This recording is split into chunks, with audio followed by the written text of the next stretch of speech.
Hi hello friends, நாம் kinds of sentence பார்த்துட்ருக்கோம். இதில் சென்டென்ஸ் அப்படின்னா a group of words that makes complete sense is called a sentence. அதாவது ஒரு முழுமையான பொருளை உருவாக்கும் வார்த்தைகளின் தொகுப்பை தான் நம்ம வாக்கியம் அப்படின்னு சொல்கிறோம். இப்போ எக்ஸாம்பிள் பாருங்கள். Example, blue favourite is colour my. இந்த வேர்ட்ஸ் இந்த வாக்கியம் ஒரு முழுமையான ஒரு மெசேஜை உங்களுக்கு கொடுக்குதா? இல்லை, அதனுடைய அர்த்தம் எதுவும் தெளிவாக கொடுக்கல. இப்போ அந்த வாக்கியத்தை எப்படி தெளிவாக அமைக்கணும் அப்படின்னா, my favourite colour is blue. My favourite colour is blue அப்படின்னா எனக்கு பிடித்த நிறம் நீலம். எனக்கு பிடித்த நிறம் நீலம். இது ஒரு முழுமையான வாக்கியமாக அமைந்து ஒரு பொருளை தருகிறது. இதுதான் sentence. Assertive sentence or declarative sentence. இது ஒரு ஸ்டேட்மெண்ட் சென்டென்ஸ்.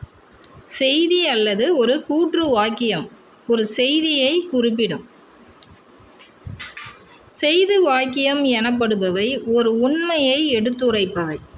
இத்தகைய வாக்கியங்கள் மிக எளிமையாக இருக்கும். இவை ஏதேனும் ஒன்றை உறுதிப்படுத்தி கொடுக்கின்றன அல்லது அறிவிக்கின்றன. இவ்வகை வாக்கியங்கள் இறுதியில் முற்றுப்புள்ளியை பெற்று வரும்.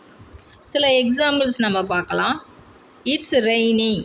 மழை பெய்து கொண்டிருக்கிறது. The child is going to school. குழந்தை பள்ளிக்கு சென்று கொண்டிருக்கிறான். I get up yearly in the morning. நான் காலையில் சீக்கிரம் எழுகிறேன். I like reading. எனக்கு படிப்பது பிடிக்கும்.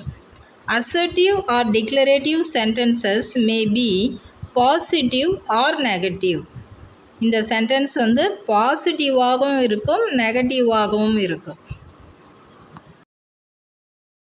Sentences which give a positive or affirmative sense are called affirmative sentences. அதாவது ஒரு நேர்மறை அல்லது உறுதியான உணர்வை வழங்கும் வாக்கியங்கள் உறுதி வாக்கியங்கள் ஆகும். Example, honesty is the best policy. I have been to Canada. Barking dogs seldom bite. Honesty is the best policy அப்படின்னா நேர்மையே சிறந்த கொள்கை. I have been to Canada. நான் கனடா சென்றிருக்கிறேன். பார்க்கிங் டாக்ஸ் செல்டம் பைட் அப்படின்றனா குறைக்கின்ற நாய்கள் அதிகம் கடிக்காது.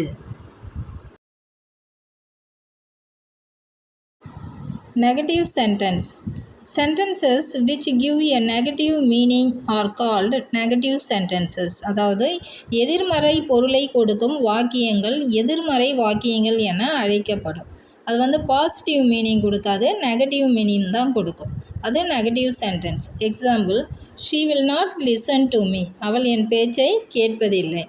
he did not come. அவள் வரவில்லை. அவன் வரவில்லை. he did not come. அவன் வரவில்லை. She should not hate anybody. அவள் யாரையும் வெறுக்க மாட்டாள்.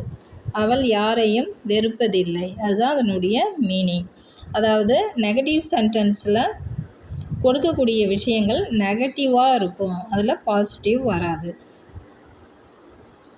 தேங்க்யூ. இன்றைக்கி நாம் அஃபர்மேட்டிவ் சென்டென்ஸ் பார்த்தோம். அஃபர்மேட்டிவ் சென்டென்ஸில் பாசிட்டிவ் சென்டென்ஸ் அல்லது நெகட்டிவ் சென்டென்ஸு அதை பார்த்துருக்கோம். நம்ம உங்களுக்கு இந்த கிளாஸ் கிளியராக இருக்கும்னு நினைக்கிறேன். ஏதாவது டவுட் இருந்ததுன்னா கேட்கலாம். Thank you friends.